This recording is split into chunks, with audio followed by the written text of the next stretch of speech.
All right, well, welcome everybody to the first full meeting of the House Education Committee on January 10th, 2023. We're going to open today with a bit of a history lesson on Act 173.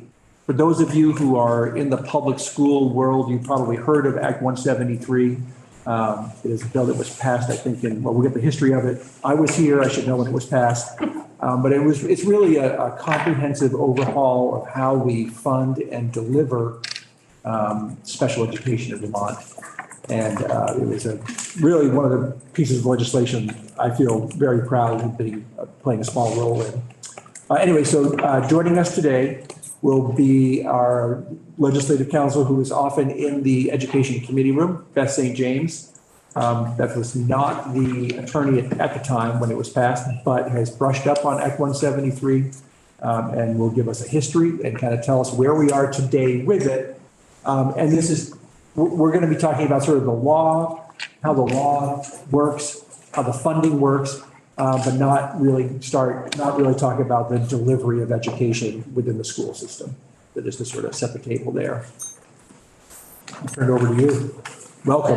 Thank you. Beth St. James, Office of Legislative Counsel. Do you want me to give a brief intro? This is my first time here. Yes. Hi, it's nice to be here. As Chair Conlon alluded to, this act was passed in 2018, and I'm not the attorney who drafted this. This is my second session with the legislature.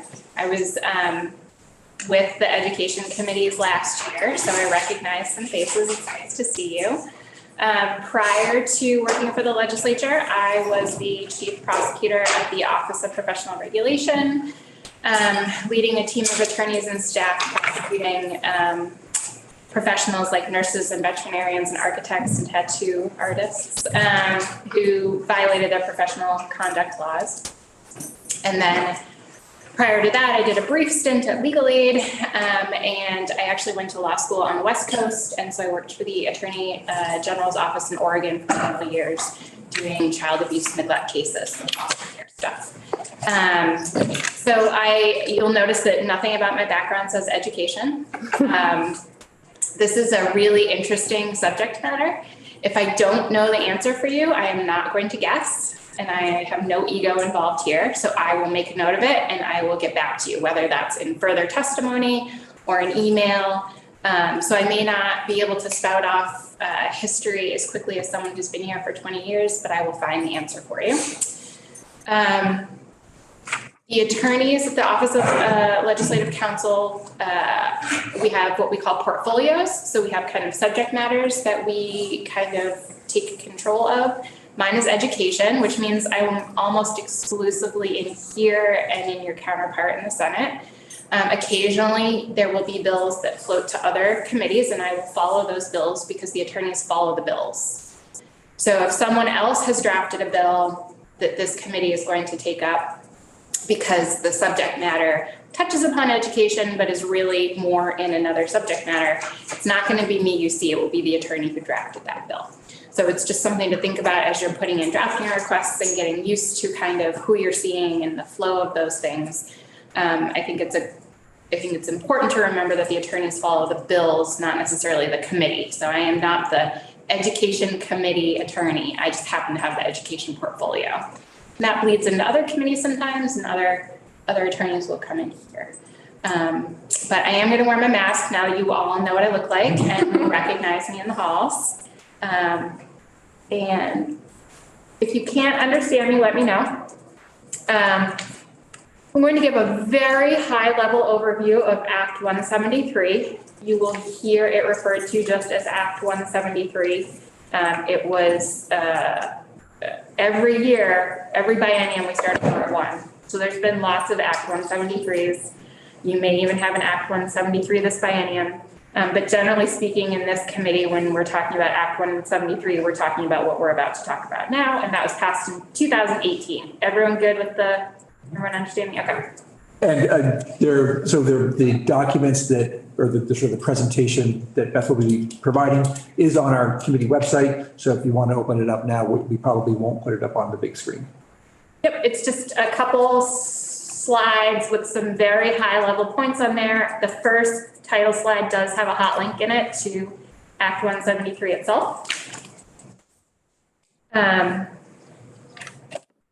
so, as Chair Conlon said, this is just meant to orient you to what this law, where it came from, what it says, and where we are in its implementation.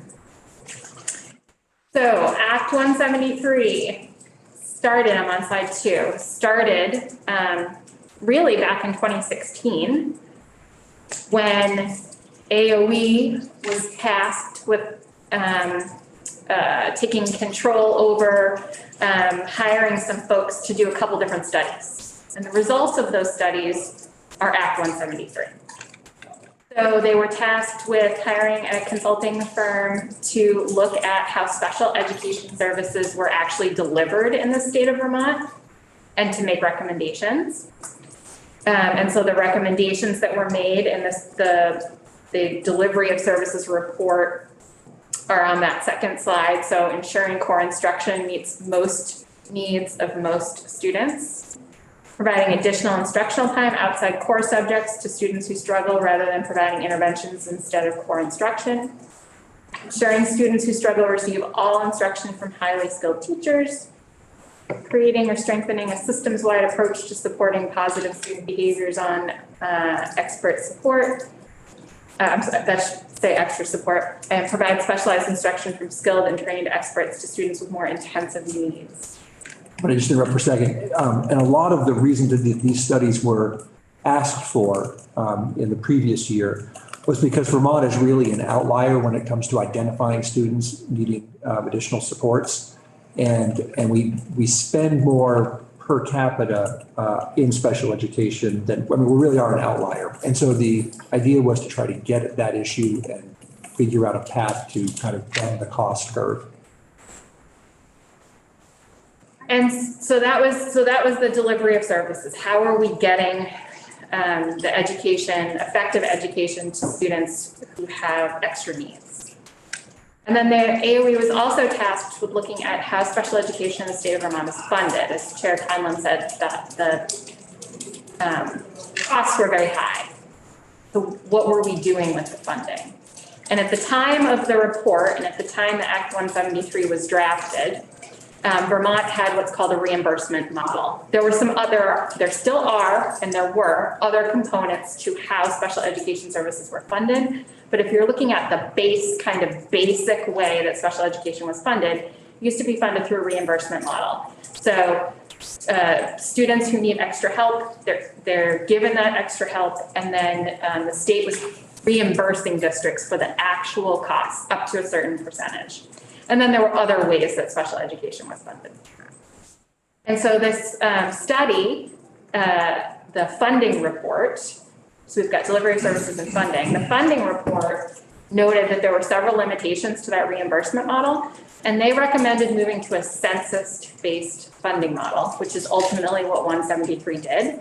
And you will see is still being implemented today. We're in the very infancy of implementing that funding model. So instead of the reimbursement, moving to census-based. So head count, there's a calculation that's very complicated in my opinion. And so then a lump sum of money is given to the school district to use for special education services rather than having to submit expenses for reimbursement. Again, that's one component of special education funding. There are other parts that didn't change, but that was the main recommendation of the report from 2016 that was the catalyst for Act 173. So the goal right on the bottom of slide 2 there, the goal of Act 173 was to enhance the effectiveness, availability, and equity of services provided to all students who require additional support in Vermont's schools. Questions so far? Okay. So on slide 3, the first component of Act 173 was delivery of services. There were recommendations on that, on how to change the delivery of services, and Act 173 makes some changes. Hearing from people in the field is going to be far more effective than me on specifically what those changes are, but I'm going to provide you with kind of a high level, kind of categorical description of what those changes were. So the first kind of big thing that Act 173 does is it adds a definition in Title 16, and we haven't done any introductory. Have you gone over, Chair Conlon, what Title 16 is and that it will become your Bible? You're really our first presenter of anything of substance. Okay. If you'd like me to come in, if you want to find 5 or 10 minutes and have me come in and do kind of a orientation at some point, I'm happy to do that. But Title 16 in the green books, which you will see, is where all of your statutes are, not where all your laws are, but where all your statutes are. And Title 16 is the education. You got kind of lucky in this subject matter because almost everything you do will be in that one book, which is really nice. There are some committees that it's spread out over lots of them. Quick question. Quick question. What's the difference between statute and law? So statute is law. And why I was saying that it's almost all of your laws is that, remember, there's session law. Yeah. So session law is law, but it's not in the green books. And it's used, A, it's harder to find because it's not in the green books. And B, it's really meant for things that are not permanent. So if there's a 1-year reporting requirement, it's probably not going to be in the green books. It's going to be in the session law. The Secretary of State compiles every year all of the acts and resolves, which has all of the laws that you pass. So the statutes are going to be in the green books, and then the session law is going to be anything that's not in the green books that the legislature is passing. And it's really, pilot programs are, things that are not meant to be in there forever. And nothing forever, but things that aren't meant to be in there forever is the session law. So that's why I said almost all of your laws are in there. Great. For example, universal meals is not in the green books because that was a 1-year program. That was session law. Thank you. Yes. Thank you. So added to Title 16, and there are different definitions sprinkled all over Title 16 depending on the subject matter that you're in.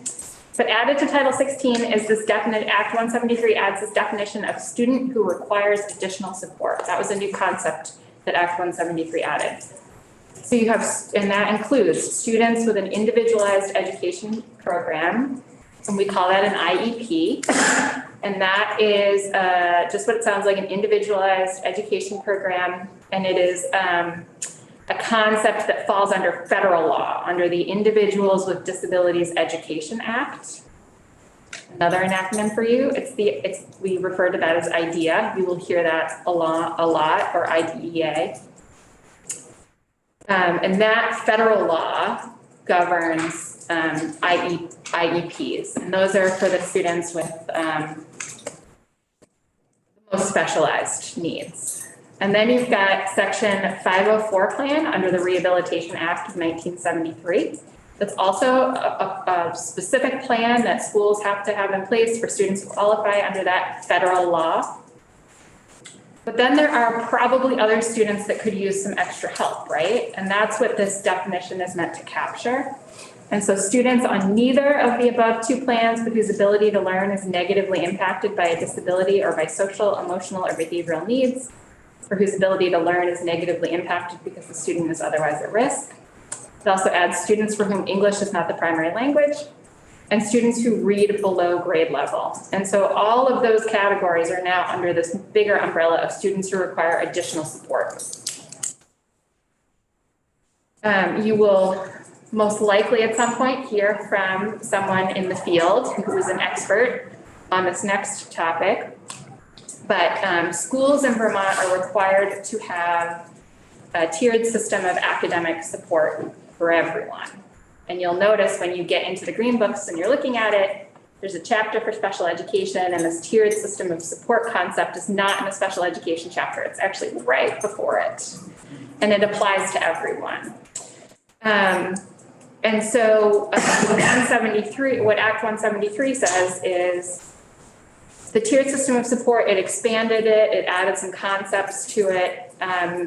It's really important, but it also made clear that if you're using a tiered system, if a student is involved in a tiered system of support, of academic and behavioral support, it's not okay to deny them a timely, comprehensive special education evaluation if they're suspected of having having a disability. So just because they're in this kind of program that applies to everyone and things are going well, Act 173 says that's not an excuse to not see if there are additional supports that student could need by seeing if they have a disability and qualify for further services. And then AOE is required to adopt policies and procedures to ensure that denials like that are not happening. Act 173 requires AOE to provide professional development and support to implement the changes in delivery of services. And it also created 3 new positions in the Agency of Education to support special education. So that's the delivery of service. Those are kind of the big changes to delivery of services without going into the minutia of what does that mean for the teachers in the schools with the students. And then on slide 4, funding changes. I already kind of outlined what the biggest funding changes, and at the end we'll look at the second handout that I provided today, which looks a little scary, but it's not. Special education funding went from a reimbursement model prior to Act 173 to under Act 173 to a census-based model. So the state will provide a grant to each supervisory unions, and on tomorrow? Thursday? Sometime this week, I'm coming in and doing School Governance 101. So we'll talk about what a supervisory union is, if that's not a term that you're familiar with yet. But supervisory unions are responsible in the state of Vermont for providing special education services. So the grant will be going to a supervisory union based on historical spending per student. Moving from a reimbursement model to a census-based model, complicated, and it doesn't really allow school districts, if you just went from in 2018 reimbursement to 2019 census-based, that's going to cause a whole lot of chaos. So what Act 173 does is it provides for a gradual transition. You'll see on a later slide there have been several delays in implementation, mostly due to COVID. But in fiscal year 2027, the census-based funding model should be in full implementation as of today, if you make no further changes to what's in current law. But you'll see in Act 173 that it starts with, there's a phase-in process for supervisory unions to be able to take into account and adjust to how they are going to account for and receive their special education funding. Act 173 also expanded the allowable use of funds. So it used to be under the reimbursement model, which again is, remember, it's not the only way that school districts get special education funding, but it was the most, where they were getting most care funds. Used to be a reimbursement model. You've already provided those services. And those services were limited to students on IEPs, 504 plans, the specific federal laws that govern special education programs. Now Act 173 says you have to use those funds first for kiddos on IEPs in what we think of when we think of special education. But if you have funds left over, or if other students are going to benefit from the services you are providing to these students on an IEP, that's an allowable use of funds now. So the funds are a little bit more flexible, and they are meant to, the census-based model and the changes that were made to special education funding law allow the funds to be used more widely and flexibly. And that was a recommendation of the report, the 2016 report. And then there's one of the other ways that schools receive special education funding is for extraordinary costs. So beyond a certain amount of money needed for a student, you can receive more money. And that threshold, I believe, used to be $50,000, and now it is $60,000 And the state will pay a certain amount up to that 60,000 and then a certain amount over that 60,000. So that extraordinary expense calculation changed a little bit and went and bumped up a little bit. Any questions on funding? Was that 50,000 and up per child or? Yes, so that was that's called the extraordinary expense. So that's for students where the special education costs are going over that amount of money.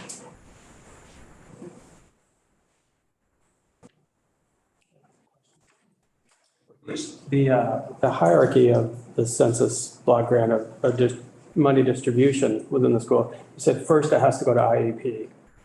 Yes. What about, where does 504s stand? Yep, let me read you directly from here. So this is coming from, Can I ask Rep. Taylor to just repeat your question? I actually couldn't hear it. Sure. The hierarchy, when you're distributing the census block grant, first it has to go to IEPs, but I was questioning where 504s stand in that hierarchy. so the way the law is written is it says supervisory unions shall use this funding and other available sources of funding to provide special education services to students in accordance with their individualized education programs as mandated under federal law. And then the supervisory union may use census grant funds to support the delivery of the supervisory union's tiered system of support, comprehensive system of educational services, but not in a way that abrogates their requirements towards the individualized education programs as mandated under federal law. So I believe it's the federal law program, so that would include a 504 plan. Yeah. And then it's everyone who's outside of that that's now included in the definition of students in need of extra help. Students in need of additional support. Those are who we are expanding access to those funds to. Thank you. Yep, and it's built right into the law.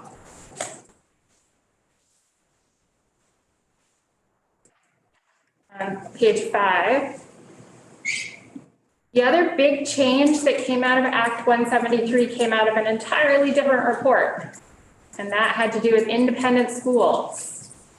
And I didn't write it on the slide here, but in 2017, the legislature said,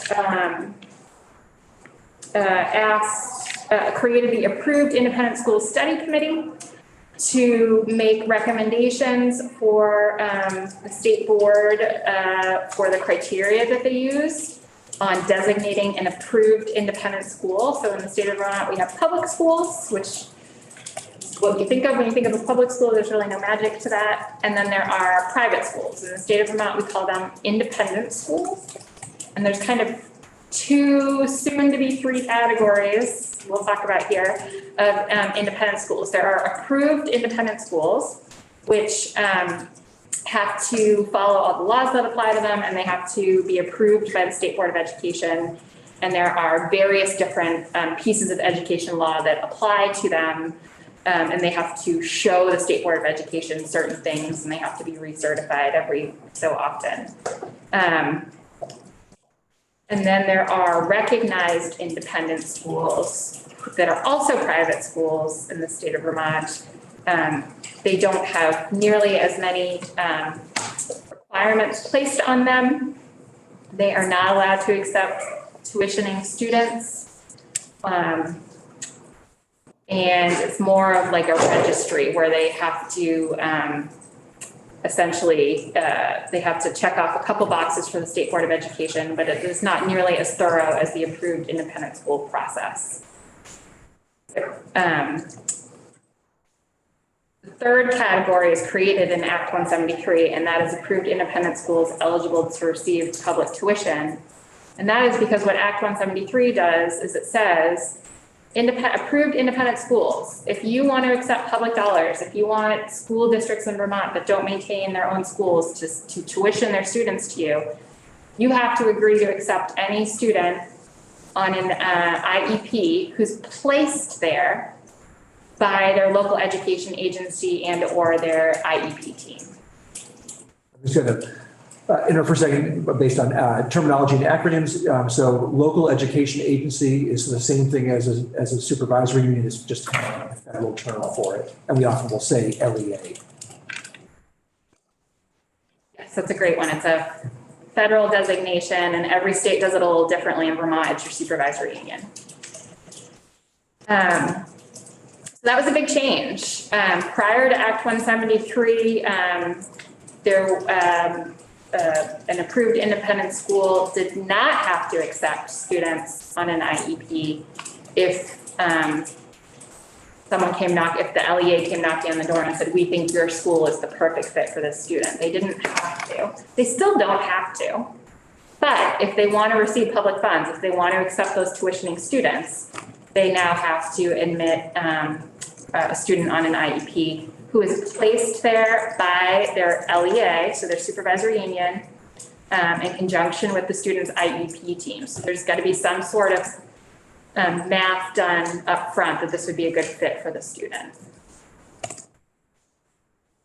That's a big change. And that came through Act 173. That came through this study that was commissioned in 2017 that said, look at all of the criteria the state board uses for approved independent schools in general. And there's some other, how they should be required to deliver special education services, scope and use of financial information that's shared with the state board, enrollment policies. That study didn't come to any specific finalized suggestions to the legislature with language of here are all the changes that we should make. But that study did say that they believed all Vermont students with disabilities should be able to attend the schools they and their local education agency think are a good fit for them. And so the result of that is Act 173. And so that first big change is if you're going to accept public tuition dollars, you got to allow students on IEPs.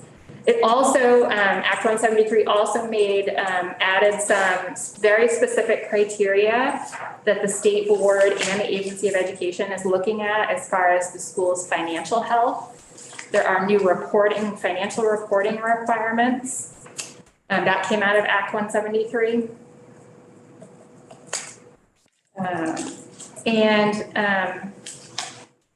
The other big change with approved independent schools is Act 173 allows for independent schools to bill the LEA, that local education agency, the supervisory union, for costs for their special education students that go beyond the general tuition rate. So that's a change to Act 173 did. And those the costs have to have been incurred because of the IEP.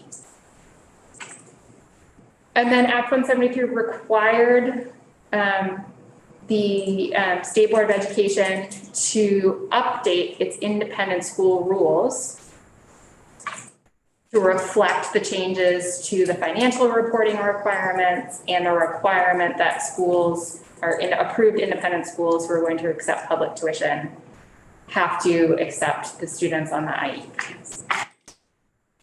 There's a lot more nuance to this and a lot more detail that I am leaving out. And if you take up any legislation, any bill, any idea that requires that explanation, we will get into that nitty-gritty. But this is kind of a big high-level overview. The changes for independent, the requirement that schools accept that approved independent schools accept students on an IEP if they want to accept public tuition does not go into effect until July 1, 2023, so fiscal year 24.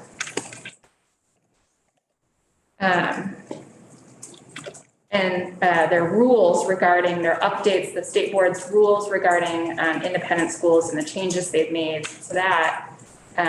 Some of them are already in effect, but the ones that are really applicable to what we're talking about today, those rules don't go into effect until July 1, 2023. That's why there's a little asterisk on slide 5 where it says rules take effect July 1, 2023. There are some that are in effect today.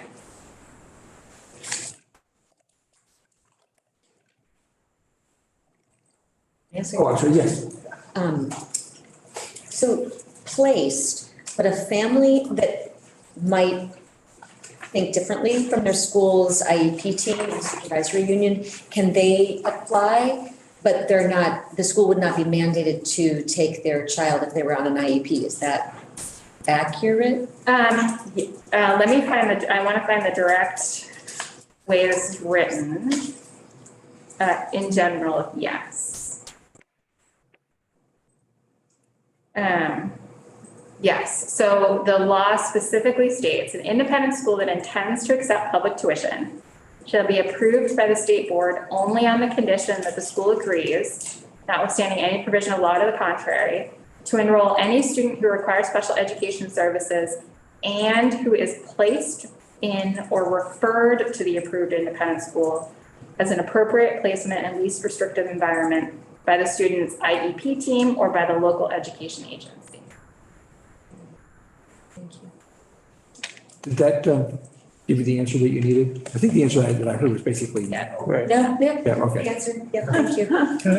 Yes, Was the word "or" used in there so they can do either the IEP or the local board? Correct. So if the IEP team recommends, that carries weight as well. Yes. And how that plays out in the field, I would encourage you to talk to the agency about the real world scenario of that. But the way the law is written is that it's or, it doesn't have to be both. yes, Representative Boston. Ruling about the religious schools. How much time do you have? Just a yes or no answer. Are they required now to accept IEP students? The law, your law right now, and this doesn't go into effect until July 1, 2023, remember? So on July 1, 2023, if you make no further changes to the approved and recognized independent school statutes, it's where they get all of the requirements are there. It's any approved independent school that wants to accept public tuition has to allow a student on an IEP who is placed there by their IEP team or referred there by their IEP team or their LEA. Yes. I think there's a couple related questions maybe. First of all, I didn't know if we knew we should introduce ourselves. I'm Brian Minier from South Burlington. Yeah. Nice. Actually, yes, that would be very helpful, thanks. Yeah. So one question is about this billing by the independent schools for IEP students. So is it just the base level tuition that follows that IEP student to the independent school? And then this is sort of how the billing gets done. It's from, okay, so the extra money does not follow the student automatically to the independent school for the IEP. No, it would be so tuitioning is done on a school district level. And so there's various different ways that tuition is calculated currently. So that tuition is calculated, that base rate, and then Act 173 has built in a mechanism for the approved independent school to then bill for anything beyond the general tuition rate if it's incurred pursuant to the IEP. So yes, there's not an automatic upfront. So it's almost as if saying that the reimbursement model kind of carries over into that relationship between an independent school and an LEA. Yeah. And then the related question, I think, goes back to Representative Taylor's question about IEPs and 504s. I thought I understood from my life on the school board that 504s do not come with resources. And I guess part of the question is, because of the different nature of the IEP and the 504, could the independent schools reject 504 students who were suggested that they go there because they're going to require more resources, but no resources come with them? So the way the new law is structured is that the census-based grant needs to be used for kiddos on the IEP first. And now we've defined the extra system of support as including a whole bunch of other students, including students on the 504 plan. And so that kind of trickle down, the money can be used to support the other categories of students, including students on a 504 plan. And I'm sorry, what was the second part of your question? Well, it's that kids on 504s typically require more help, but it does not come with resources. And so it seems that there's a loophole here for the independent schools to reject those kids on the 504s because they're going to need help, but they don't come with money. Let's see, hold on.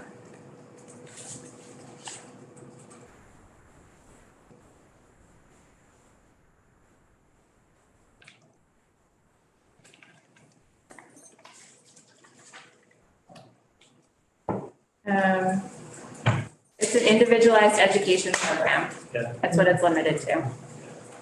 This does not, and I will say, there's a whole category of schools that we're not talking about here that are colloquially known as therapeutic schools in the state of Vermont, which are schools that are only open to students on an IEP or a 504 plan.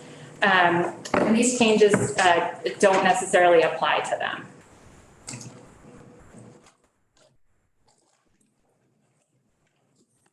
Mary Catherine Stone, Burlington. Where do we find information about, like the percentage of children who are on 504 plans and the percentage on IEP? Where is that information found? If it is anywhere, it would be with the agency's website, but I'm not an expert on their website. And so I would encourage you, when you have, if you were to bring in a witness from the agency. It would be on their dashboard. Yeah, they have a whole. Ted probably can answer that too. I'm sorry. Ted, were you pointing to Ted? Yeah, he raised his hand. Oh, yes, please. For the record, Ted Fisher, Vermont Agency of Education, I'm the Agency's Director of Communications and Legislative Affairs. Through you, Mr. Chair, Representative, I apologize, I missed exactly what it is you were looking for. The percentage of children who are on 504 versus IEP, like where is that data? Absolutely. We have that data on the Vermont Education dashboard. Go to data and reporting on the sidebar. I'm also happy at the break to give you a brief tour, and I think we or our data director would probably be happy to give a full overview. I just noted that we'll get a navigating the AOE's incredibly deep website. And Incredibly deep at this point, needs a lot of updating, but we are behind on that. We've been waiting for the states. For those of you who are returning members, you'll notice it's a little bit different than last time because we've been part of the whole state migration, but we'd be happy to give you a tour of that. That should work for you, Mr. Chair. Great. I'm actually going to ask that we hold on, since our time is limited, we'll hold off on questions if we have time at the end. Again, very high level changes out of Act 173 related to independent schools. We're on slide 6. Act 173, again, very high level, also created the census-based funding advisory group, which is still in existence today, and you should be getting a report from them on or before January 15th. So Act 173 created this group to help with the implementation of mainly the census-based funding model, to advise AOE and the field on implementation, to advise the state board on rulemaking, to make recommendations to you, the General Assembly, and as part of that, they are supposed to report to you. As I mentioned, and you'll see on the next slide, there have been several delays in the implementation, most significantly due to COVID. It's right in the name of the act. I am not implying any intent there. And so originally, a couple years ago, you wouldn't be getting a report in 2023, but because the implementation has been extended, the way the law is written today in Act 173 as amended, the census-based funding advisory group ceases to exist on June 30th, 2023. And so this would be the last report you receive from them should you not make any further changes.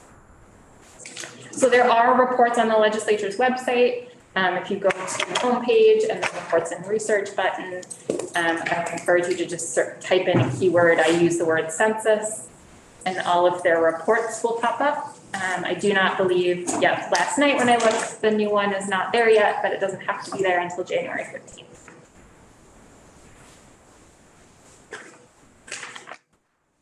And then just the last slide is just kind of little bits to kind of pull everything together. As I've mentioned several times, you'll see lots of dates if you look at Act 173 itself, which again is linked directly for you from that first slide. The dates have changed significantly in there. The State Board of Education rulemaking, they were required to update rules on independent school program approval and special education rules. And created new rules on special education and census-based funding. And then something that you will be hearing a lot about is Act 173 actually created the requirement that the pupil weighting study be conducted and written. So that came the directive to study the way Vermont funds its public education and the weights applied to students in that model. That requirement came out of Act 173. And then there were further acts that created the task force to look at the results of that report. And then the final results of that, final as of today, is Act 127 from last year, which everyone refers to as pupil weighting, and you will be hearing a lot about coming up.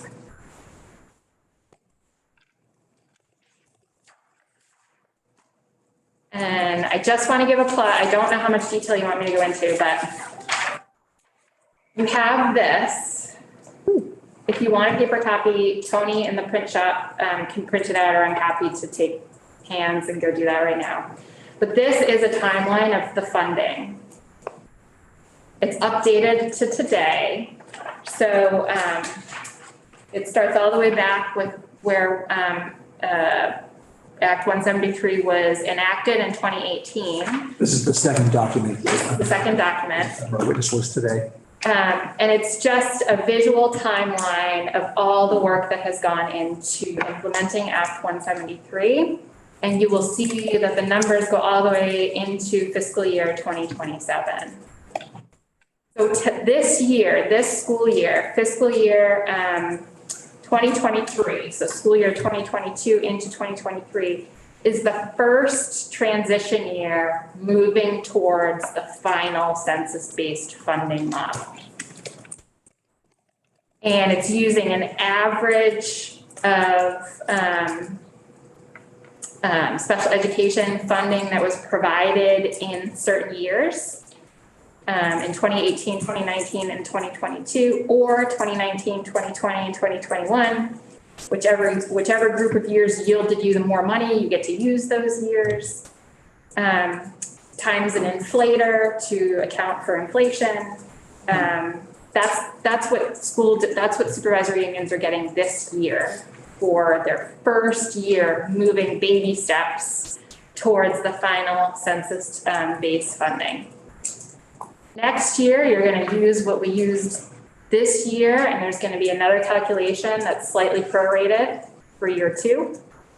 It's going to be the same calculation for year 3, slightly prorated, the same calculation for year 4, slightly prorated, and then in year 5, which will be fiscal year 27, which will be school year 2026 to 2027, it's going to be the final year of census-based funding. You'll be in the census-based funding final model and what it will look like should you make no further changes, what it will look like going forward.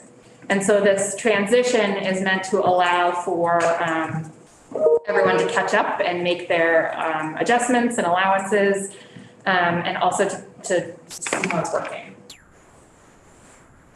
Does everybody understand when we're talking about census-based funding model? I would ask you to correct me if this is too simplistic. I think about it simplistically as here's all the money we spend on special education.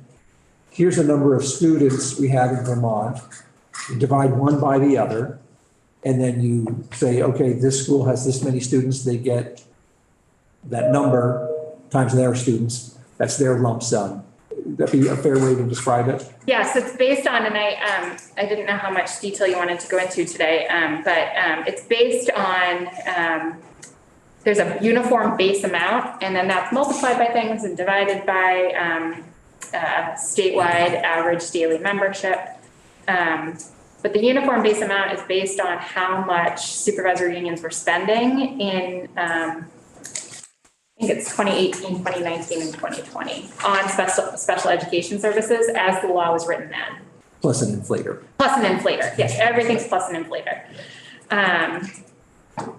Yes, like census, so reimbursement is just what you think about when you think about reimbursement. It's, here's my receipt. Census-based is how many students do you have historically, how much have you spent, how many students do you have now? There's an inflator involved, and then portions are divvied out to supervisory unions based on that historic, based on those historic spending, taking into account the number of students they have today. And really sorry, Representative, go ahead. Thank you. So I just want to make sure I have this clear in my mind. So the formula is sort of a blend of some statewide averages plus some SU specific spending. Yes. It's all wrapped up in that complex calculation that gets done. Okay. It is, so it is, the uniform base amount is the statewide appropriation for fiscal years, the average statewide appropriation for fiscal years 2018, 2019, and 2020. And that's the appropriation under the special education law as it was in those years. So that would be the standard grant that, block grant that schools were getting, special education expenditures reimbursement that we're replacing, and exceptional circumstances. Those are the categories that are included. Increased by an inflator. And you're dividing that by the statewide average daily membership for the 2019-2020 year. So yes, it's, yes.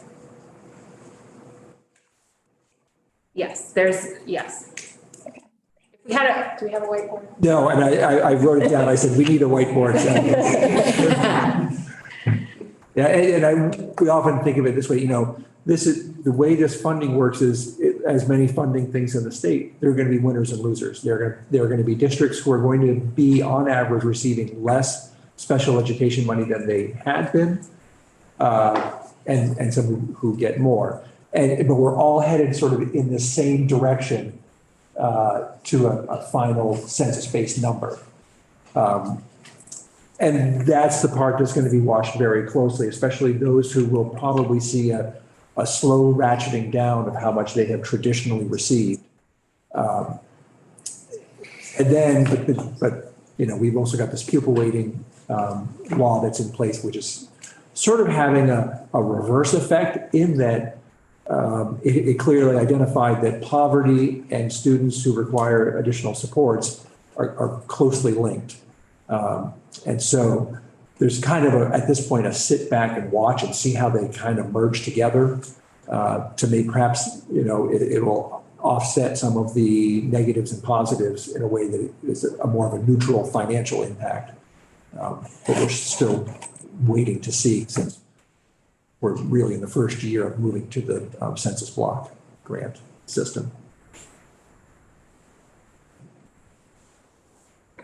Any further, is there any sort of just general clarity people need on this? I mean, the educational philosophy behind this is that to sort of, in the reimbursement model, literally, you had to have specific people work with students who were on IEPs or 504s in order to get reimbursed. They had to count their time to the minute that they spent with students.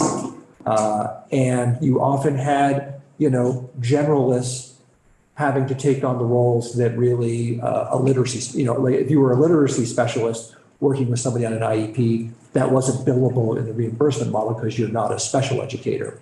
And the idea was to sort of move away from all the bean counting and all of the restrictions on who can and can't work with special needs students and allow for a literacy specialist to have a small group of students who not all of them may or may not be on an IEP and therefore eligible for reimbursement, but to allow supervisory unions to use their resources in a way that would be most effective, and really with the idea to catch students who require additional supports young enough, provide them with the specialized learning that they need so that they will cost us less in the future. And that's sort of the hope to bend the curve on the continuing cost increases. That gets really complicated when we start talking about actually cutting back on spending special education, because there's all sorts of federal laws that show that if you are decreasing, are you actually ratcheting back services? But that's for another day. Yeah. Yes, Just real Representative quickly, Lobster. I imagine we might be hearing from our school districts, our local school districts, as this implementation progresses. Is it safe to say that probably, and they're concerned that we're in an implementation mode and we're waiting kind of to see? Yeah, we'll at some point get a better look at sort of in the school building implementation of this, both from a statewide policy point of view, but also what does it mean to have these different levels of support and how it actually works within the classroom. Please. I know that the school district that I represent, Milton, is definitely seeing a reduction in their special ed funds because of this.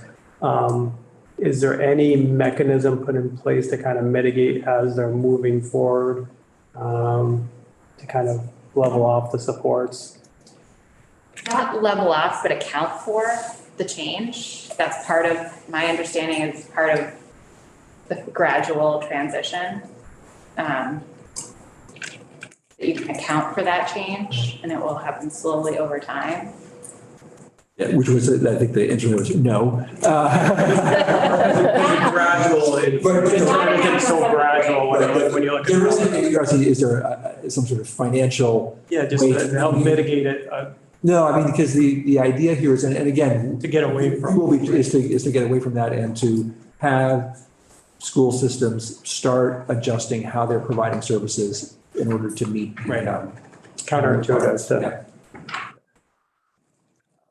And as I said, the pupil weighting, if you sort of look at the two of them, but from a high level, they almost sort of, the number, the amount of money involved is very different, but they do sort of have complementary results or real world results. Yeah. This will, as you will often see, especially when we're looking at laws that were written, more than a year ago, hearing examples from the field will help crystallize and help you understand some of what we're talking about as you move forward. And we'll, especially once the census-based funding advisory group report comes in on the 15th, we'll hear from them and see if they have any recommendations for us. You can see their other reports right now on the website. They're all there. Great. Thank you very much. You're welcome. We'll look forward to, I think, seeing you again probably tomorrow. Wow. You will see me a lot. Yeah. So in our constant shifting of topics, we're now going to welcome Trish Coppolino from, introduce yourself, but so in terms of sort of bills that have come up in years past that are sort of out there being dealt with now, we had a provision that was added to the budget in 2021 that required that all schools in the state be tested for PCBs, sort of in the way that Burlington did tests and led to the situation in Burlington. That testing program is underway. We're here to have an update on that, and also sort of if you have whatever questions on the policy or the technical part behind it or the scheduling, that's part of what we're going to learn about now. And again, I apologize that you have to shift, but hopefully it'll keep us all on our toes.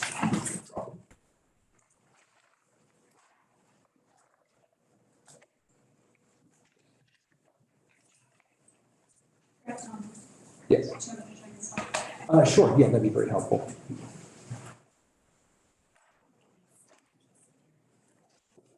Feel free to keep the folding chair up. I have a PowerPoint, but I'm just going to get set up for you. Okay, great. Yep. And has that been sent to our community assistant so we should be able to pull it up on our little screens here too? Did you get my invite? I just got it, yes. I'll review screen sharing permissions as soon as.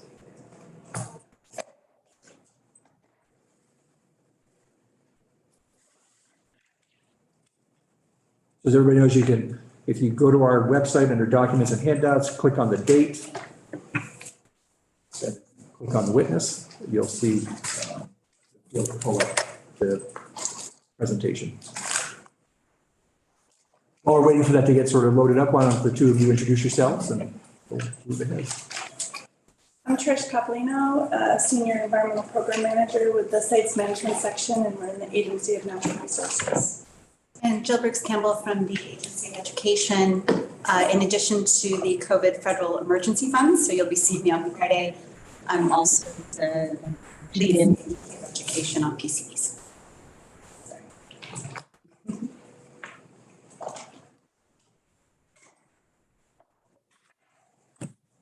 Jill, I think, is this the first time you've been in this room?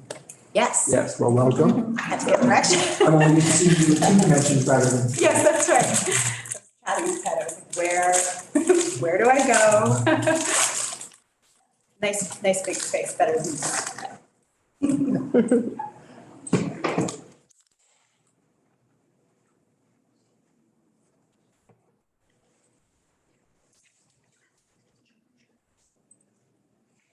I have failed, as Rep. Conlon can attest, in sharing Zoom PowerPoints every time I've done it. And don't worry, we have it. Oh, you have it? So we can all look at it on our screen. So why don't you go ahead and log out and we'll just Right. look at it here.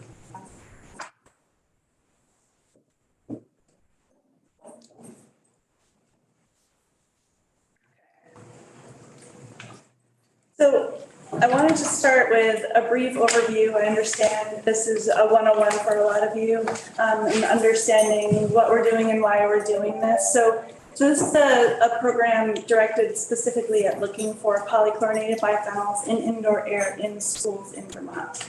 So what are PCBs is probably the first thing you should understand. And so they are a group of human-made compounds that are commonly used in building materials, and electrical equipment. Before 1980, they were banned after that time frame. You find them mostly in caulking, paint, glue, plastics, fluorescent lighting, ballasts, transformers, capacitors are the normal things that you would find these compounds in. In the US, the Environmental Protection did ban them, like I mentioned, in 1979. Something for you to understand, just when you're hearing terminology from anyone who's working on this, PCBs are 209 different compounds. They're called congeners. And when they're mixed together into a mixture, they're called aerochlors. And that's a trade name that Monsanto gave them. So Monsanto was the chemical company that manufactured these. They're the only company in the United States that manufactured them. What we're looking for and what we report out on are called aerochlors. So that's specifically what we're looking for in the schools.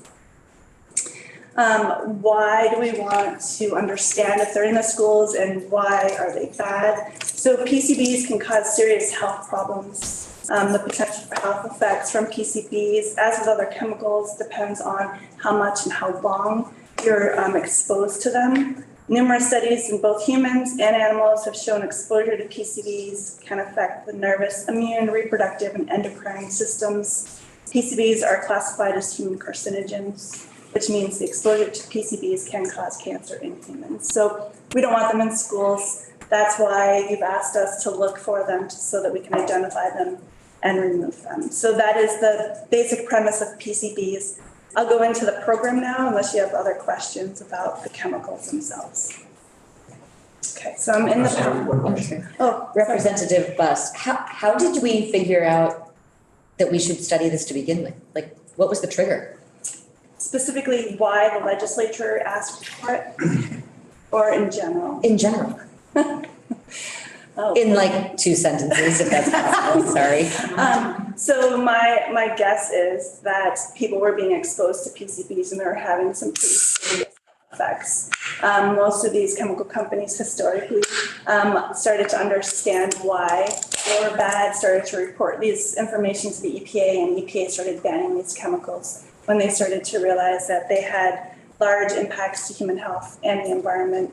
They are, they don't biodegrade, they do bioaccumulate, and so they're pretty prevalent in the environment.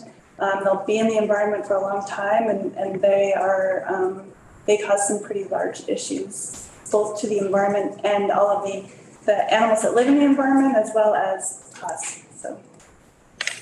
I'd say that probably one of the biggest PCB cases that led to the awareness was General Electric at the Hudson River that ended up having to be spent billions of dollars dredging.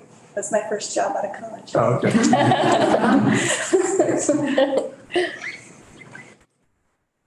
So within the PowerPoint, I just wanted to make sure you understood how this process and the program started within the state agency. So H 439 was the first legislative session that came out, or legislative direction for us, and that was in 2021. If you're looking at the PowerPoint, there are things that are highlighted green, and that is what changed in 2022. And so there was actually the education funds that are in there. Those came in 2022, and Jill can talk anything about those. Don't ask me about the education funds. But PCBs testing in school is what we were asked to do. We were directed, DEC specifically, to assist all the schools that were built or renovated before 1980 to conduct indoor air sampling on or before July 2024 initially, and it was extended to 2025 last year.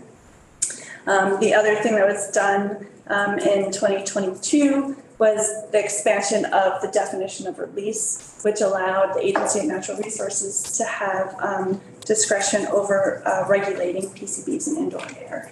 All of our regulations are based on releases to the environment. So think about soil, think about groundwater, think about sediment, surface water. Those are all of the things that we normally regulate.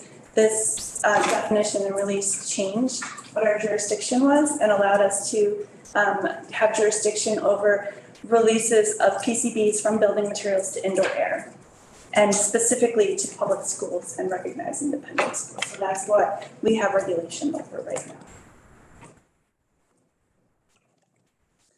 I did want to point out that within all of this legislation, there is a requirement for us to submit a legislative report to you on January 15th, which would be coming very shortly. But I just itemized the specific things that you asked us to put into that legislative report.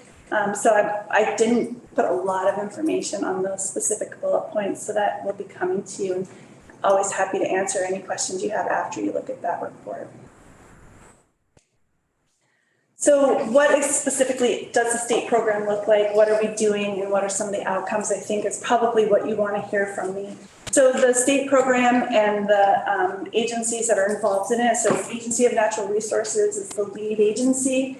The Health Department within the Agency of Human Services is partner in there, as well as the Agency of Education. And the three agencies are in constant communication and contact just about how to make sure this program is moving as fluidly as possible and making sure we're providing all the services we need to the schools that we're working with.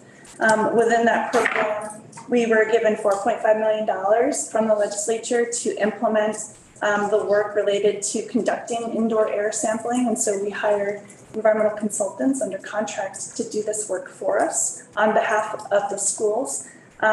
The health department provided what we call school action levels to ANR is to use as standards for indoor air. So we use those values to determine whether or not there's a release to the environment or a release to indoor air and whether or not we have regulatory authority over that. Once we have any information back from the sampling event, we issue a joint letter to the schools, and it's a joint letter from the Agency of Natural Resources and the Department of Health to the schools detailing what the PCB concentrations were and what any occupancy options are for the school related to detections that we had inside the building.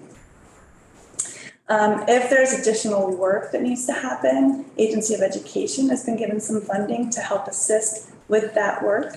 I highlighted that there's also a legislative report due on that as well on January 15th.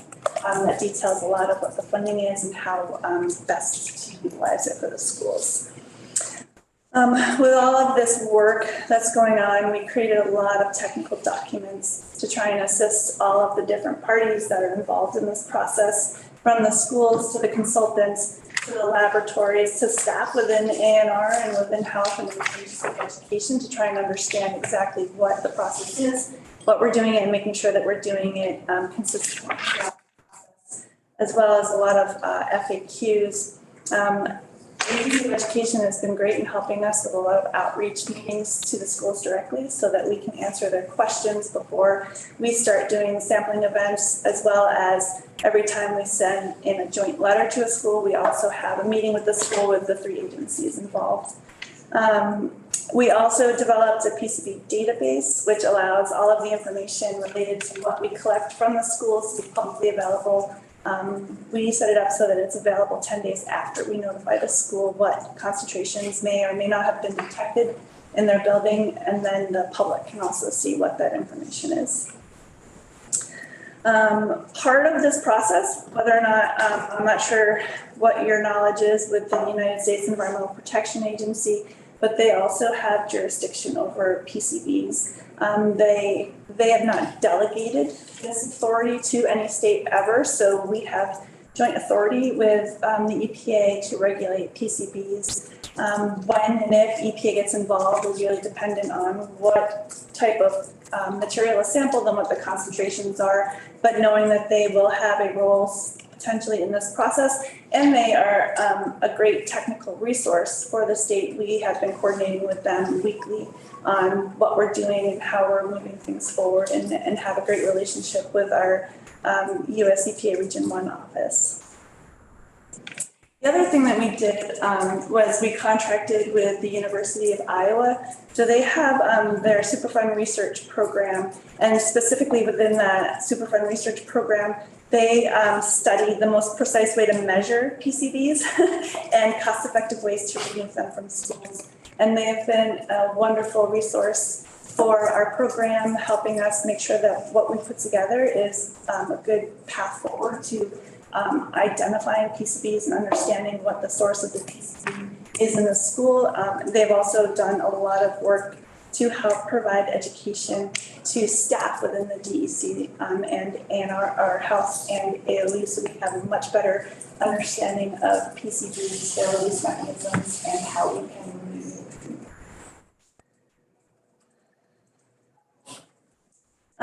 I wanted to just point out on the next slide some of the information that's available to you if you wanted to look at what we have created with agency or the Department of Health and the Agency of Education. Giving a good understanding of maybe how we move through the process is what's on this slide. So we started with a survey to all the schools in the state, trying to get a good understanding of the age that they were built, whether or not they had any type of renovation or construction work planned, HVAC replacement work happening, or understanding if there are any other needs within that community. And based on all of that information we received, we prioritized the schools to put a schedule together. We needed to understand how we were actually going to get all these schools sampled in the time frame that we were asked to do this. And so there is a schedule on our website basically showing when schools will be sampled. It's quarter by quarter. We're trying really hard to keep up with what that is. We certainly have identified some delays in the process, and we're working to fix that. But for the most part, we are moving steadily ahead. The biggest part of the prioritization for the schools outside of construction and time built was free and reduced lunch. And so we were looking at trying to help schools that may have had more of a lower income population at that school, to make sure that we were addressing those schools first, as well as if they had an age range in which PCBs were most prevalent, which was usually between 1960 and 1978 is what we're seeing for the highest use of PCB materials. And when you say that this information is on your website, this is the DEC website? Correct, yes. Yep. So once we identify the schools that were going to be sampled, we hire the consultants. They go to each school and they do a pre-sampling inventory. They go into every space in the school. They identify every potential PCB source that could be in that school based on what PCBs were added to during the time frame when PCBs were manufactured. And we get a huge Excel sheet that comes back to us with a room by room analysis of every single thing that could be in that room that could have PCBs in it. And just to be clear, this was not part of the initial thought process when we were asked to come in and talk about this in 2021.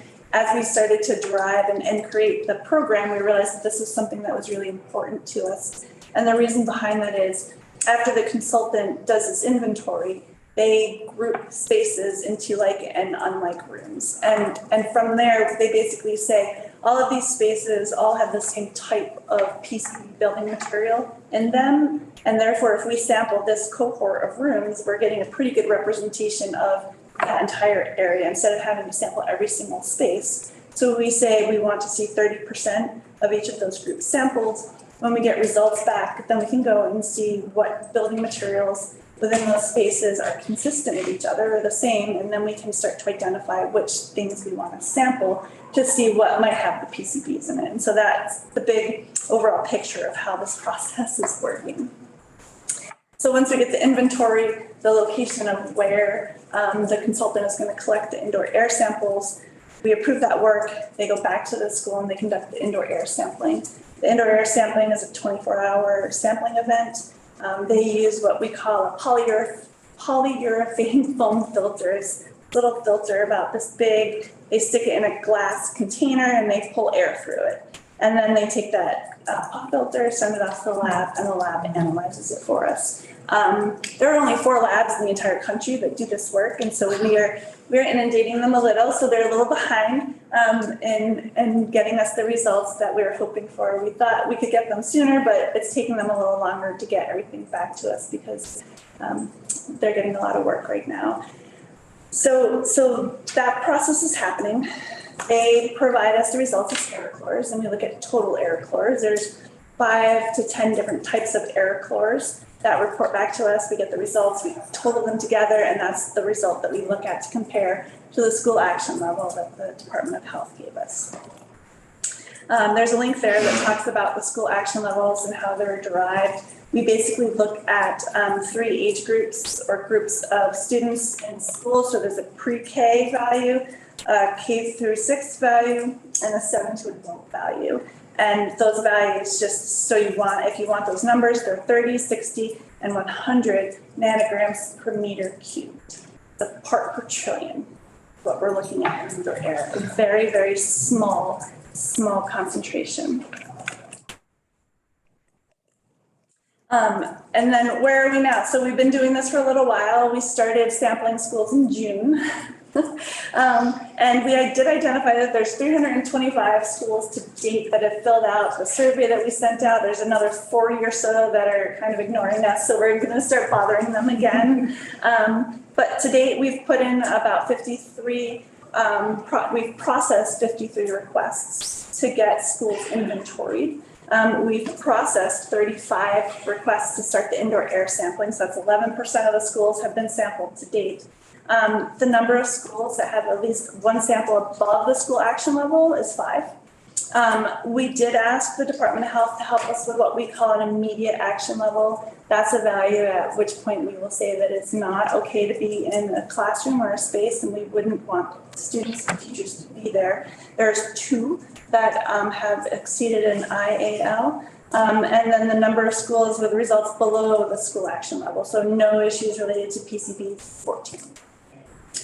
I'm going to actually repeat that. So 5 have shown presence of PCBs, but only 2 have had an action level that required action.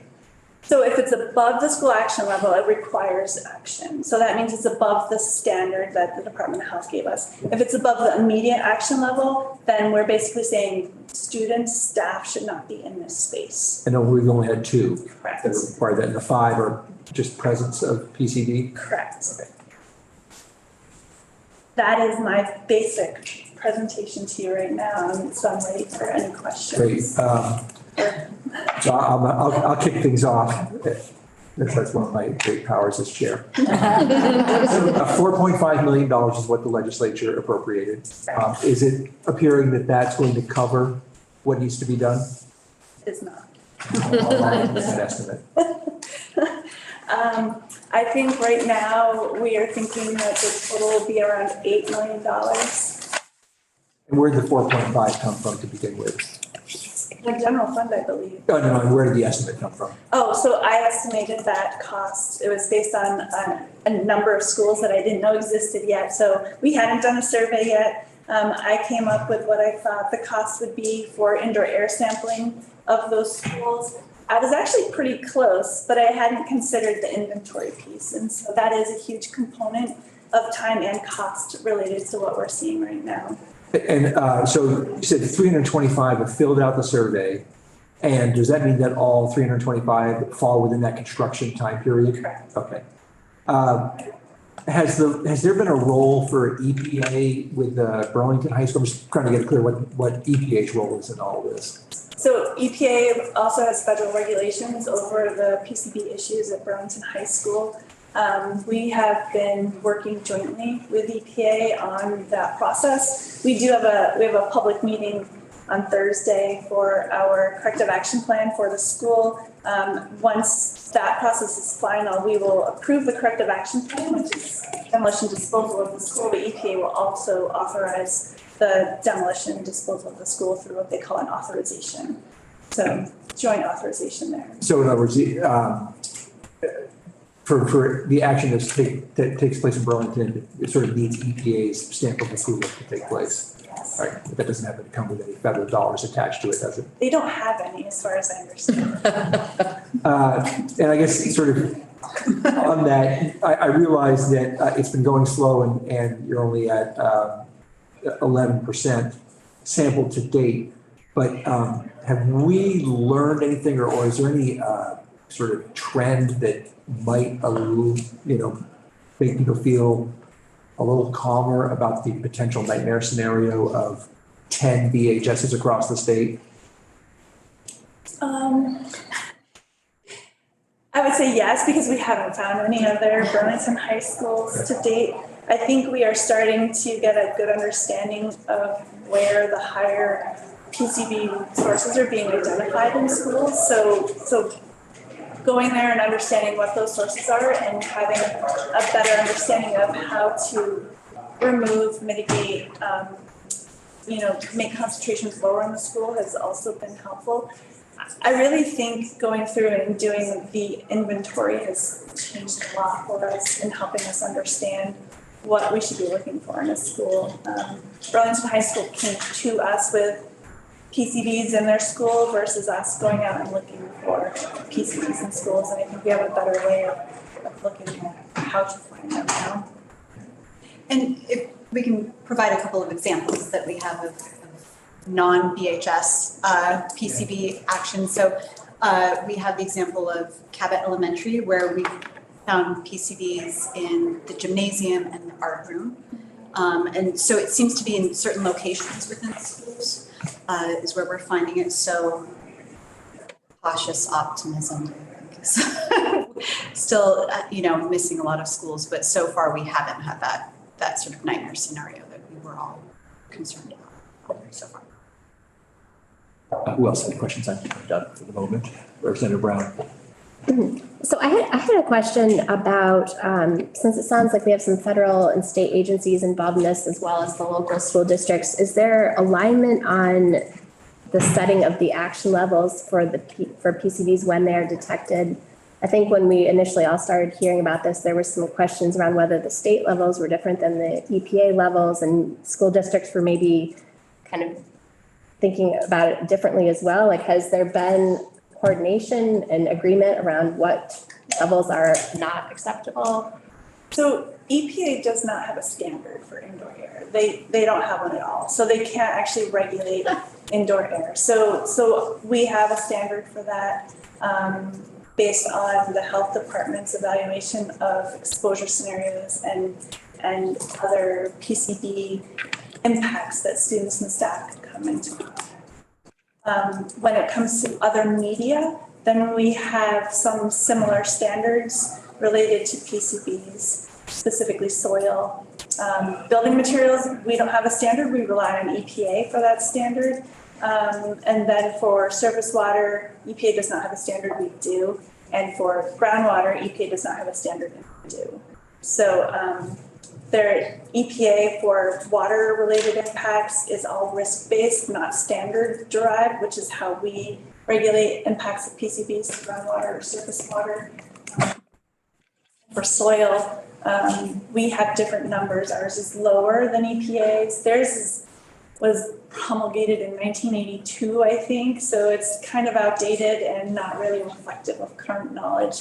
But if you look at other branches of EPA, their standard for soil is pretty similar to what we're doing.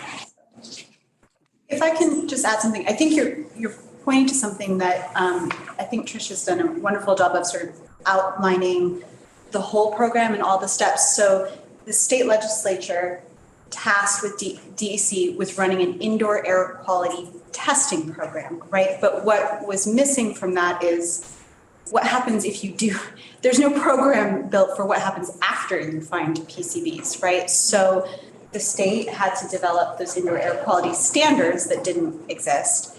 But also all of the steps that happen after there's a detection level above those levels.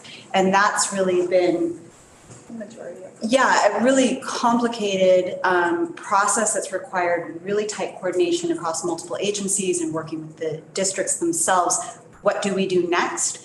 And it's almost never a, X, Y, and Z. It's a really iterative process. That's something I would really emphasize to folks. It's not go in, do indoor air sampling, and then you know what the sources are. Then you have to test the materials and where you think it's likely. There may be mitigation strategies to reduce the amount of PCBs in the air so that students can stay in a learning space safely. So it's a really iterative, complicated process, and all of those things that happen after the indoor air testing is what's had to be developed in the past year that did not exist in the world, really. And I think that's the other thing I would remind us is that we're doing a first in the nation program. I think that was actually I wanted to make sure that was in fact the true situation. Yeah. So it is that the a track? best program in the nation also. Absolutely. Has this attracted attention from other states who are interested in this? Are they keeping an eye on things? I've gotten a lot of calls from other states that are also looking to put it into legislation or where they're finding PCBs in their school and they're wondering what they should be doing. So we have started to become a resource for schools now or for other states that are looking to do the same thing. Send them a bill. Let's do questions that are sort of in the technical realm of the sampling program, and then we'll have Jill present about sort of the AOE's role and maybe a little bit about the money situation as well. Yes, Representative Williams first, and then Representative Austin. Yes, Cabot School gymnasium was the one that hit our newspapers, and it went from a problem to not a problem. Is that correct? And it had to do with where the school was being used or not being used. So it was air movement or something like that. Could you explain? Sure. So the initial round of sampling that was done, the air handling system in the gym was not running. It was running in the art space. When we were able to identify that wasn't happening, the school did turn the air handling system on, but as far as I understand, not all of the air handlers were working still.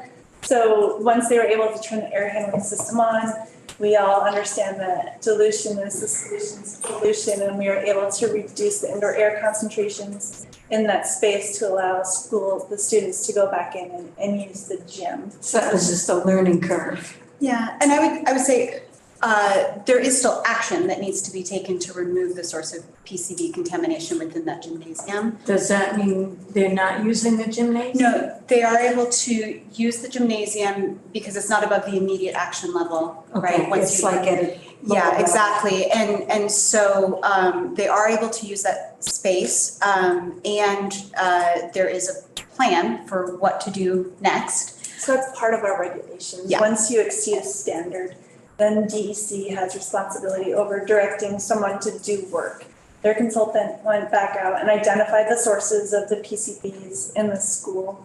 The biggest source was paint on their ceiling. One of the things that was probably good about us understanding that it was the paint was that the paint was chipping and falling onto the gym floor. And so we're able to put in what we call best management practices with the school so that they would deal with the paint appropriately, do some wet washing, and make sure that kids weren't coming into contact with the paint that was falling off the ceiling. So they're working through a process with us to look at the best way to remove that risk, whether or not it's removal of the ceiling or something different, but we're working on that process at the school now. Thank you. Representative Austin. Yep, I'm just wondering, do we have any actual data of how many people have come down with cancer where it can be verifiably linked to PCBs? I personally do not. I'm not sure what the health department has related to that. Representative Buss. So I understand that when Burlington High School came to you, they had levels, and then there seemed to be levels that you created, and then those levels lowered. Am I receiving the, secondhand history accurately? I do have a whole PowerPoint on Burlington High School. So Burlington High School, they contacted us about impacts to soil. And based on the concentrations in the soil, they were exceedingly high. They were above EPA's value for what we would consider hazardous waste. So EPA's number for soil, where you have to deal with it a specific way, is 50 parts per million. The number that I recall coming in was above 70. So they reported to us that they had found PCBs in soil. At that point in time, we started to try and understand why there were PCBs in the soil at Burlington High School, and quickly started looking at building materials and identified that there was some high concentrations of PCB joint mastic between some of the buildings and within the caulking and the mastic and the floor tile. With that information, EPA had asked them to do indoor air sampling. At this point in time, DEC still does not have regulatory control over impacts to indoor air. We can only regulate the soil at this point in time. So we were relying on EPA to help us. The health department did calculate a value based on an exposure scenario for a school, and that was 15 nanograms per cubic meter. That's what we were looking at initially. That was, oh my goodness, we have PCBs in this school. We need to come up with something to look at as a value that would indicate that there's something that we need to look at further. So 15 was that value. Once we started working through the process at Burlington High School, some of the concentrations that were coming in, if I remember, the highest was over 6,000 nanograms per cubic meter. So we were so far away from 15 and the value that the EPA uses as a risk value that we started trying to figure out what the best plan forward was for Burlington High School, knowing that that was a pretty high concentration. And those are one of the first ones that came in. And so I think this is just off the top of my head. I think we had 10 or 15 air samples that came in, and they were all high and ranged in values. And so we didn't know what the extent was. We didn't know how many rooms looked like this. And based on our conversations with the school, they decided to go remote. We certainly started moving forward to try and collect more data to understand the issues associated with Burlington High School, and you're all aware of where we are now. Representative Vineyard. I think this is related, and if it's in the presentation, I apologize, I didn't have a screen open, but the question is about the number, how do we arrive at ours? It sounds like maybe it started to be derived from the EPA's work, but how do we, if the 15 is the number, how do we end up there? And does it depend also on the type of room, whether it's, classroom or cafeteria or gym or whatever? So the health department values don't look at how the space is being used, they're just looking specifically at age. They, when we had the 15 value, which is considered to be the most health effective or health protective, we started doing a lot of work when we started to understand that we were going to be asked to put together an entire program for the state, and started looking at what kind of concentrations are consistent with background ubiquitous PCBs in indoor air. What can we actually detect consistently? What can we clean up effectively? But the Department of Health also started looking at information that was available to them specific to schools related to timeframes of occupancy and additional exposure from PCBs. And so they were able to put together something that has a little risk involved in it, but is also health protective. And that's how these values, the 30, 60, and 100, were derived to move forward as our standards. So just to be clear, that's related to whatever the background value is, that isn't necessarily related to outcomes? So everything the health department does, and I don't want to speak directly for them, is based on health impacts and what is going to be a safe space for students to be in. And so that's how they derived it, based on age, the body burden of children and how PCBs can impact them. So it is age related, and it is exposure driven. And just to clarify one more, there are some spaces that get identified as sort of auxiliary spaces. So in those cases, if for example, a closet that is used in the back of a room that no children access, right? So there's a different approach in terms of what the school needs to do. They still need to address the PCBs if they're above the sort of regulatory action level, but it's not, there's no occupancy. Yeah, there's no occupancy option. We don't say no children shall ever enter the room, that sort of thing. So there's a common sense aspect to this that I think is really critical in the conversations that happen with the districts and the schools afterwards. So I don't know, Rep. Comment, if there's other questions, but that actually I think sort of leads to part of AOE's role. Love to have you switch to that. Yeah, thank you. So thankfully, we have experts. I certainly have had to learn a lot about PCBs, but don't claim to be experts. But I think that what we've identified over the past several months in particular, but over the past year, is that what the Agency of Education does know is schools. And we've just gone through 2 years of a pandemic response, right? So we're well positioned in terms of our communications channels, in terms of the kinds of support that we're regularly giving to schools already, to provide coordination, conversations around operations and logistics. I can give a brief example of a meeting that we had yesterday where we have a school, there's going to be some major cleaning of the school. And so being able to talk to the folks in the school and say, are you running an after school program? Are you using that space? Can you move to a different space within the school? Do you have pre-K students that are only using part of your school space? Are there other options within the community? So starting to have those kinds of operational conversations ahead of time, I think is critical. Being able to work in coordination with health and DEC around communication strategies with families and with school officials. They're also not experts. So sometimes I translate, I would say in meetings, I think what I'm hearing, you say here is that, and so I think it's that sort of on the ground kind of operational support that is a critical role, while we absolutely defer to our colleagues at DEC and Health on, the standards that need to be followed. And then there is the funding piece.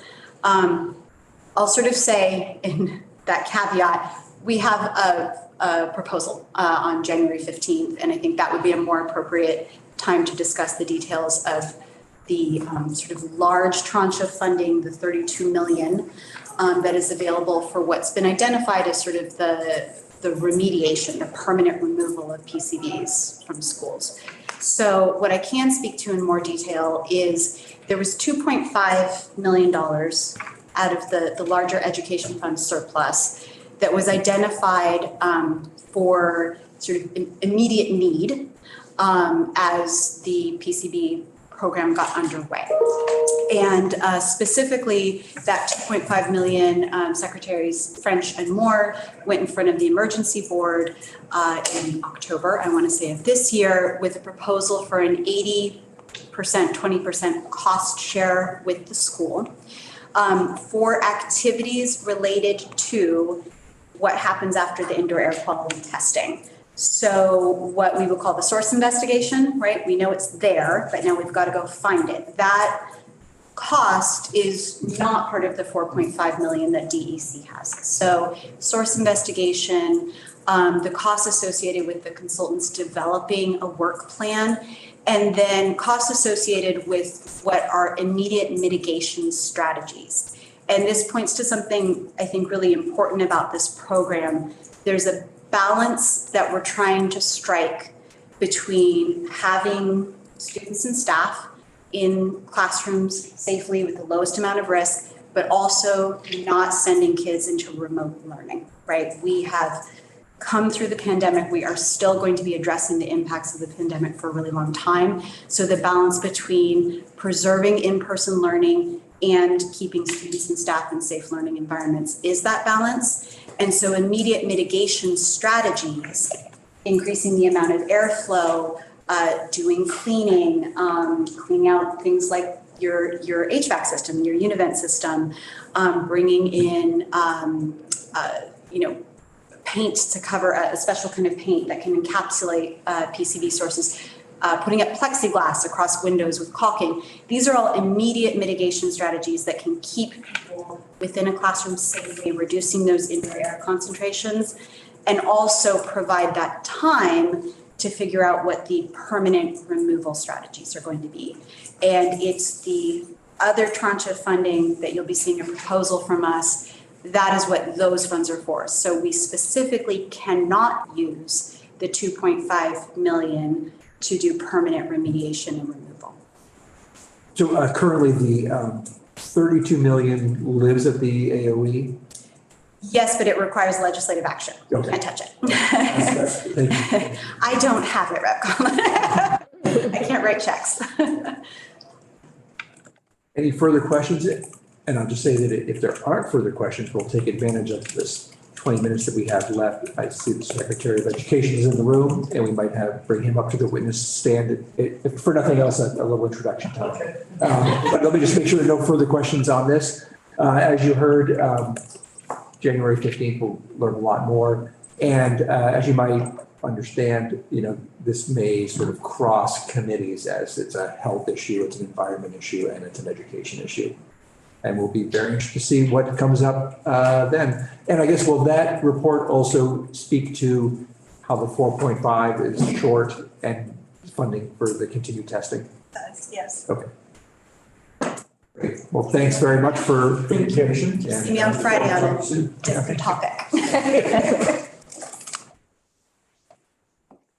All right, not on the agenda, but taking advantage of the fact that he paid us a visit. We'll welcome Secretary of Education, Dan French, to the witness stand.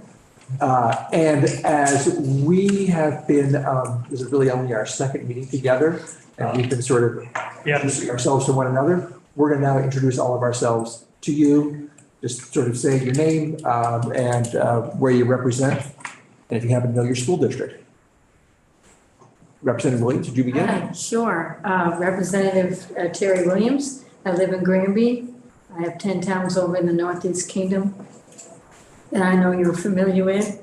And there are two types of schools in my district, one being the school choice and the other being Northeast Kingdom school. Good to see you. Thanks. Hi there, Representative Tesha Buss. I live in Woodstock.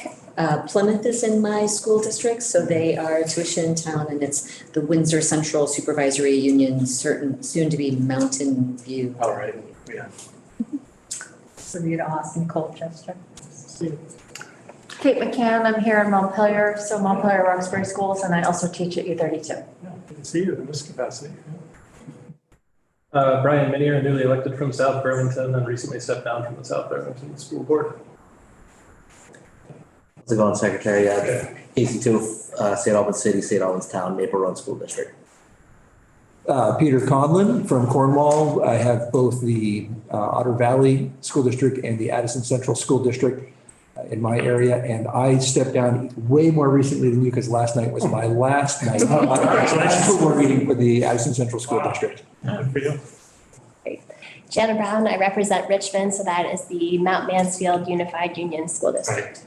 Yeah, good to see you. Representative Mary Catherine Stone, Burlington School District. Chris Taylor, Milton School District and Georgia School District. Representative Brownell, I represent the Southern Vermont Supervisory Union, and then I have Stanford, Reedsboro, Searsburg that I've got to figure out where. Yeah. That's great. Yeah, and we'll just go up to the screen and have Representative Brady say hello. Hi, Secretary French, coming to you from Colchester High School, but representing the Champlain Valley School District. 3 more days left in the semester. There you go. Good to see you. Thanks. Well, if you wouldn't mind just sort of providing us kind of a little bit of your background in education, but also sort of what you're looking at as we begin this 2-year biennium. Yeah, well, it's good to see you, Dan French, Secretary of Education. Appreciate you going around the table and doing introductions, a lot of new faces. I am not new to the education system in Vermont. I've been around for 20 some odd years. Started as a high school history teacher up in the Northeast Kingdom and was a principal in pre-K through 12 school, Canaan School. Back then it had about 340 students. Now it has under 200. Essex County's lost 40% of its pupils since I was a principal. Was a principal up there, became a superintendent up there. I was mentored to become a superintendent. And then I'm originally from Connecticut, I should say. I moved southern Vermont, where I live today in Manchester. My wife's an elementary school teacher. I moved down there to become superintendent of a larger system. So just sort of moving up in my career. The superintendency up in Canaan was fairly small. Back then it had Norton, Canaan, Leamington, Lunenburg, and Bloomfield sort of going around the horn of 114 and now 105. That's all been consolidated now. So I became the superintendent of the Bennington Rutland Supervisory Union, which is Manchester, Vermont. Large, what we call a multi-district supervisory union, 12 districts with 56 board members. And I was there for 9 years. That went through a lot of consolidation as well. It was one of the first to have an Act 153 voluntary merger, which we don't talk about too much anymore. But then that's all been consolidated. 12 boards have been consolidated onto 2 now. So it's a different organization, but it's a large supervisory union, 4 counties. And I did that for 9 years, and then went to St. Michael's College. I ended my career as a superintendent. I should say my career in school administration in Vermont started with Act 60. If you're familiar with Act 60 in 1997. So when I was up in the Kingdom explaining to voters, what's this new ed fund thing, going to people's kitchen tables and that kind of stuff in town meetings up there. We do all the floor votes up in the Kingdom back in the day. So it was always very contentious and complex. And then I ended my career as a superintendent with Act 46. So I've been around, those sort of the bookends of my administrative career. But in 2016, I went to St. Michael's College, where I was the director of the School Leadership Graduate Program. So the program that licensed principals, curriculum directors, special ed directors, and I taught in that program. And at the same time, I was doing consulting. Teaching in college didn't pay too well, but that was part of the deal with my promise with my wife, that I'd also do consulting and help pay the bills. And that was where I did a lot of consulting statewide with Act 46. So many of your districts, I did a lot of work in Windsor Central, did some work down at SVSU. Milton, spent a lot of time in Milton. In CDSD, Champlain behind me, some Brady. So it was kind of unusual in my career. Probably the place I worked the least was Chittenden County. But when I went to St. Mike's, a combination of teaching there and then doing a lot of consulting in the region gave me exposure there. So I've been working statewide for a while. It was in 2018 that the governor appointed me secretary. So I came on board right towards the tail end of Act 46, which at the time I thought would be the most controversial thing to ever do. And that was the end of the process where the state board was starting to force people to merge under the statewide plan. So that was interesting. We moved the agency from one place to another and did some major reorganization of it. That was a very complex process. Act 173, the major education policy at the time, which was special ed reform, probably more complex than Act 46 in some ways. And then the pandemic hit. So So I've been secretary since 2018. I think no matter what comes next, I'm pretty confident the pandemic will be the most complex thing I deal with in my tenure as secretary. Let's hope so. Yeah, let's hope so. I really can't imagine anything more complex, because we're still dealing with it. And that's to your prompt, Mr. Chair, about, themes of the legislative session. I think, definitely acknowledging the impact of the pandemic, and that continues to have an impact on the system and how the system's reacting to that. And it's not unique to Vermont, it's certainly a national phenomenon. But I think, as I mentioned, 40% pupil loss in the kingdom since I've been up there. The issues of labor force availability, let's say declining enrollments, issues of quality, deferred maintenance in our schools. So for me, that all adds up to an examination of quality in education and what we can do to not lower the bar on quality. We're seeing, unfortunately, some states are backing away from quality, and I don't want to have to do that in the state. I think that would be a major mistake. There's a lot of opportunity to, I think, a lot of opportunity to leverage the strengths of our education system, which are parental community involvement. We can be doing more in technology, I think, to provide greater access and expand curriculum for kids. We have a major report, the General Assembly Commission, on CTE funding, career technical education funding. That should be coming back mid-session, and to look at how we can eliminate barriers there, I think would be very important. Anything we can do to eliminate barriers for kids moving among options in the system, I always think is a good thing. I will be testifying at the Senate tomorrow on an important initiative for us on school safety. I'd like to bring that forward to you at some point. I think am I in Friday here, I think? Yes. Is there a topic for that, or is it just, it's introductory, I think? Yeah. So, 101. Yeah, so I'll come in and talk about school safety. I'll probably spend some time on Friday a little bit, because we're talking to the Senate about the same time, but there's a lot to get oriented to, and there's new opportunities in front of us, and the governor lays out some of those priorities in his inaugural address. He'll lay out more specificity in the budget address. So between now and then, I'll talk in some generalities, and then I'll get more specific. But whatever we can do to help your work, you've met some of our folks, you met Ted, and Jill's a rock star for us, and so is Tricia for A&R, but we have some really good people, and we're happy to support you in any way we can, so just let us know. It's kind of a general message that you have for us as we move forward? I think certainly every year we usually, representing the field, we would say, don't do anything more, right? So that would be a message, but I don't think that's fair. I think we have to pay attention to the impact of the pandemic. I think it's been as disruptive as it's been. It's a useful paradigm to look at all aspects of education, from the social, emotional well-being of kids and staff, to educational outcomes, to the use of facilities. So I would stay attentive to issues of education recovery from the pandemic, because I think it's holistic, and it also conveniently describes how all the funding's been focused in education. And then, Act 72 facilities is in there. I mean, all of that kind of gets in there, I think, as you know.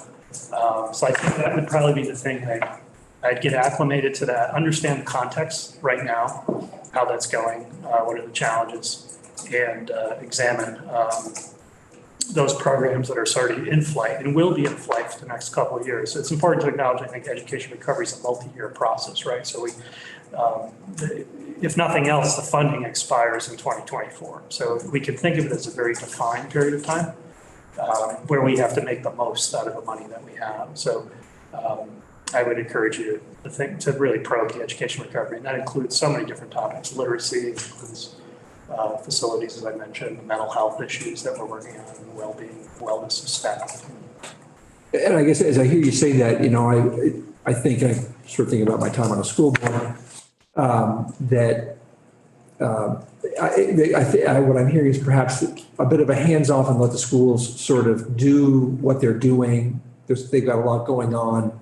We'll take stock of that, more so than you probably would, because I think that's always a narrative, like we're already doing a lot, but to really just refresh yourselves as to how these pieces come together. And you can get up to speed on that fairly efficiently because there's the recovery plans and there's the dashboards that we have that show that. But I guess my question is more, what can we do to enhance that? Yeah, I think there's a couple pivot points. One would be, we get the CT funding report, any kind of report that comes out of that would be a good starting point. We have a report coming out on the education workforce to quantify that and to understand that a little better. And when that comes out, that would be a good thing to look at. What's the date on that report? Because that will be one we'll want to. I was hoping to have that in December. It isn't anything that's required in law. It's something we did under our recovery planning. We're a little bit delayed getting the data transfer to happen. So I'm hoping March 1st before crossover. All right, so we won't be looking at first, January 15th, And that's supposed to surface some policy recommendations. I think probably it's going to have more implications for regulation than law, but it still would be a good thing to understand. Because the patterns, I don't think we really understand the patterns of that. I've traveled around quite a bit this fall, more so than prior falls in the last 2 years. And everyone across the board will tell you there's a shallower recruiting pool. There's fewer candidates, absolutely across the board.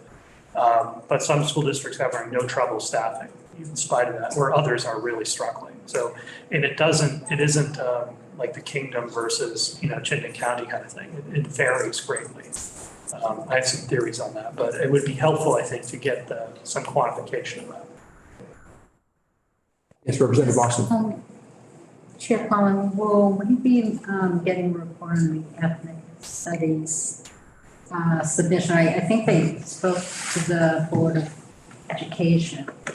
Yeah, would you like to comment a little bit on the status of the Even on Act Friday, One Study Committee? Yeah, so Act One Ethnic Studies made recommendations to the State Board of Education on how to modify the education quality standards. Mm-hmm. That's a piece of work relative to something you set in motion last session, the district quality standards, the education quality standards, and a new quality assurance process. We were working on it this morning, actually. So that will come together for the state board, but it would be useful to brief you on that, I would think, as well. And that timeline on that, I think I'm going to do an initial presentation to the state board next week, where we have a deadline of February 1st for ICAR. But I think we have a little more time on that due to their not meeting until I think February 22nd. So we could sort of present that, and that gets into the issues of education quality and the role of the state and the state board and things like that. Yeah, and you're specifically referring to the district quality standards that were called for in Act 176. That's correct. 172, I think. 172. I get the all mixed up. Yeah. So, yeah, it was part of a response to the pupil weighting system. Right. My argument is we need to strengthen our regulatory construct so we have district quality standards and a new quality assurance process. Yeah. And that's really, I think, in conjunction with looking at the impact of the pandemic, how we're going to move the system forward. And you think you'd be ready to sort of give us a look at that anytime in the next few Absolutely. weeks? Yep. We'll have a draft out for circulation. We're still gathering feedback, essentially. By next Friday, we'll have a draft out in circulation that'll be going out for sort of formal written feedback to the various stakeholder groups. We could share that draft with you. It'd be fairly stable. It's going to go to ICAR sometime after February 1st, on or about February 1st. Great. Representative Buss. ICAR. Oh, I'm sorry. Yeah, go ahead. Yeah, when we make rules, we have to get approval to kind of go through that. So one of it is the interagency committee on rules. So we have to get that vetted through the legislature, basically. You have an interest in making sure our rules are aligned with the law. So that's the first step in the process. Okay, so LCAR and ICAR are sort of the two sort of off to the sides roles of the legislature. It's really to double check and make sure that the laws that we pass get converted into rules and that those rules represent the intent of the legislature. Right. And that's, so there are a group of legislators senators and representatives who form those committees. ICAR, I'm a little more fuzzy. ICAR, yes, interagency, Agency agency to agency, looking at things. But we have folks that would be just, I mean, I'm not very fluent in either. In fairness to the chair, we could have our lawyers come in and talk to you about it. And they're wonderful people. I don't mean to use the word lawyers in a disparaging way. But they're very skilled. And so, for example, in our presentation on Act 173, there was a lot of reference to rules. Those rules were looked at a certain point by LCAR, as well as I. Yeah, on both. You Yeah. have to go through both, right? So it gets vetted through a process to make sure there's alignment between the law and the regulation. And so that first cut is really the technical alignment. So interagency, we look at it to make sure it conforms. And then ultimately, then it gets sent out for broad public comment. And then finally presented to the legislative committee. Democracy is a long process. As it should be. You know, it's harder to change the law than it is regulation, you know? So as you get further down that, and we can create technical guidance, which is very easy to change. It's like under the authority of the secretary, I can say, Tuesday, we're going to collect this or something like that, you know? But the law should be hard to change. The Constitution is the hardest thing to change. The law is a little harder to change. Regulation is a little easier to change. It all has to fit together. Well, thank you very much for this. Just wanted to sit in here. Really appreciate it. See you. Committee will take a 10-minute break and then just come back here at 3:10, please, and we'll close out the day with our committee discussion as well as just a quick talk about some of the committee safety protocols that we have in place.